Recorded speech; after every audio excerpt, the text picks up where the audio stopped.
इरफान अंसारी जी को बोलिए पहले सिद्धो कानों को दिल से माने, बांग्लादेशी घुसपैठी को नहीं माने। कौन बोलता है हेमंत सोरेन जी के घर में तीर धनुष नहीं है क्या? नहीं है क्या?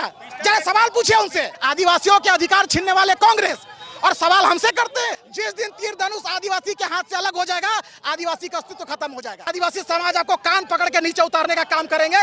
ये लोकतंत्र, ये मुगालते में ना रहे। विरोधी चेहरा, वो चाहे सेरम टोली विवाद हो, चाहे नगरी जमीन अधिग्रहण का मामला हो, चाहे बेड़ों का मामला हो, चाहे बेड़ो मांडर का मामला हो, कहीं ना कहीं पूरे प्रदेश भर में कहीं ना कहीं हेमंत सोरेन सरकार आदिवासी समाज के खिलाफ कुकर्मी नीति के साथ में आदिवासी समाज का दमन करने का काम कर रही है। इसी का प्रतिकार पूरे प्रदेश भर में आदिवासी समाज हेमंत सोरेन सरकार का पुतला दहन करके कर रहे हैं। मंडल मुर्मू कौन है? वो सिद्धो कानों के छठवें वंशज है। और कौन कहता है, कौन किसको अधिकार दिया है कि हमारे पूर्वजों से हमारे आदिवासी समाज को अलग करने का? कौन अधिकार दिया है? हेमंत सोरेन सरकार के पुलिस का अधिकार है कि धरती आबा बिरसा मुंडा से आदिवासी को अलग कर सके? हेमंत सोरेन के पुलिस का अधिकार है कि सिद्धो कानों के आदिवासी से अलग कर सके? कौन अधिकार दिया है? ये अधिकार अगर हेमंत सोरेन लगता है तो इस साहब ये आप सोच लीजिए, समझ लीजिए, ये लोकतंत्र है।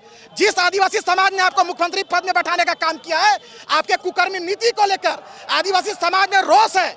ये आदिवासी समाज आपको कान पकड़ के नीचे उतारने का काम करेंगे।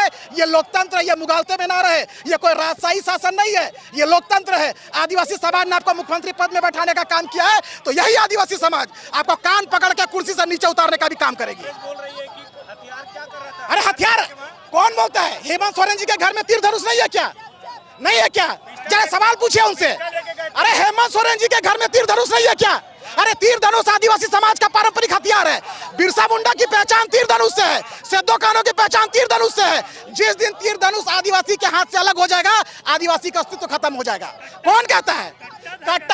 अरे कौन है? ये मुख्यमंत्री आवास का स्क्रिप्ट है जो जिला प्रशासन को पकड़ा दिया गया है, कांग्रेस आरजेडी और जेएमएम के नेताओं को पकड़ा दिया गया है। यह स्क्रिप्ट को झारखंड के आदिवासी समाज नहीं जानते। वो जानते हैं कि हमारे पूर्वजों से हमारे आदिवासी समाज को अलग करने की एक प्रथा चल रही है, जिसका परिणाम जिस तरह से धरती आबा भगवान बिरसा मुंडा के शहादत दिवस पर जब लोग वहां पर माल्यार्पण करने जाते हैं, तो गीता तिसरी उरांव सहित आदिवासी समाज के लोगों को बंधक बनाकर जेल भेज दिया जाता है। और जब सिद्धो कानों के प्रतिमा पर आदिवासी समाज माल्यार्पण करने जाते हैं, तो उसको रोका जाता है, टोका जाता है, उसके ऊपर लाठी डंडे जैसा व्यवहार किया जाता है, मारा जाता है।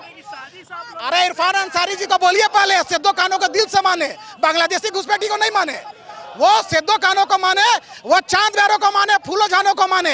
आप संथाल में राजनीति करते हैं, बांग्लादेशी घुसपैठी को गोद पर बैठे राजनीति मत कीजिए। आप अगर राजनीति करनी है संथाल परगना में, तो सिद्धो कानों को दिल में बसाइए, तब जाके जामताड़ा और संथाल परगना में राजनीति करेंगे। बिल्कुल हम लोग। कौन बोलता है? कौन बोलता है? अरे आदिवासी है तो ये संसार है, आदिवासी है तो जल जंगल जमीन है, आदिवासी है तो पेड़ है, पौधा है, पूरे मानव सभ्यता है। आदिवासी जिस दिन समाप्त हो जाएगा, दुनिया की परिकल्पना समाप्त हो जाएगी। कौन सरना कोट? कांग्रेस से सवाल पूछिए कि मनमोहन सिंह जी की सरकार में जब झारखंड मुक्ति मोर्चा उसकी सहयोगी पार्टी थी, उसके केंद्रीय जनजातीय मंत्रालय के मंत्री के किशोर चंद्र सेव जी ने क्यों खारिज किया था सरना धर्म कोड की? और नेहरू जी के समय में जब आदिवासियों के लिए अलग धर्म कॉलम था, क्यों उसको हटाने का काम किए थे? आदिवासियों के अधिकार छीनने वाले कांग्रेस और सवाल हमसे करते हैं। ये लोग को आदिवासी समाज जानते हैं कि आजादी के 75-78 सालों में आदिवासी समाज की बेटी को राष्ट्रपति पद में बैठाने का कोई काम किया तो यही सरकार किया है। इसलिए इस मुगालते में नहीं रहे। आदिवासी समाज के अंदर में रोष है इस सरकार के प्रति में। जिस तरह से सिरम टोली धार्मिक आस्था का केंद्र को इन लोगों ने अतिक्रमण करने का काम किया है, जिस तरह से आदिवासी समाज के जमीन को नगरी में अधिग्रहण करके उसको विस्थापन करने का काम किया है, जिस तरह से आदिवासी समाज के लोगों को भोगनाडी में घुसने से मना किया है, यह आदिवासी समाज के अंदर गुस्सा है। और यह गुस्सा तब तक रहेगा जब तक कि झारखंड मुक्ति मोर्चा कांग्रेस और आरजेडी की सरकार को कुर्सी से उतारकर फाड़ फेंकने का काम ये आदिवासी समाज नहीं कर लेती है, तब तक आदिवासी समाज चैन से नहीं बैठेगी।